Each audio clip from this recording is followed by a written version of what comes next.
Ќе газат ли се уште чизмите на Шкодране Дардишта во одборот на директори на Македонски Телеком? Одговор на ова прашање од владата нема.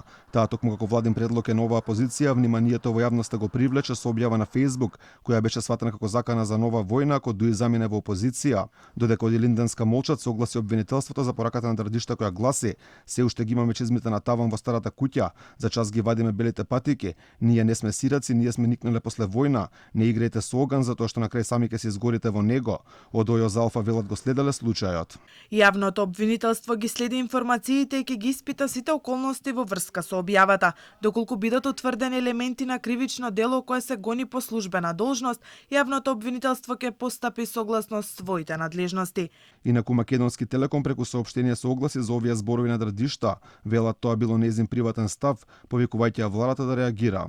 Македонски Телеком се оградува од приватниот став на госпоѓа Шкодране Дардишта, изнесе на социјалната мрежа Facebook.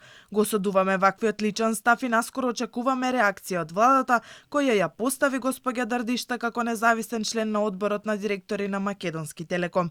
Дуи преку официјално соопштение пак ја поправаше Дардишта, велат не станувало збор за војна, туку за избори.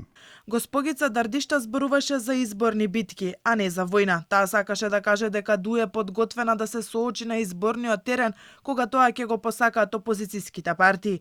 Тоа нема никаква врска со повиците за војна. Чизмите подразбираат подготвеност за изборен терен. Додека Дуја правди да објаснува, лидерот на Дуја нападна Дардишта, Али Ахмети вели низиниот став бил контра принципите и каузата на неговата партија.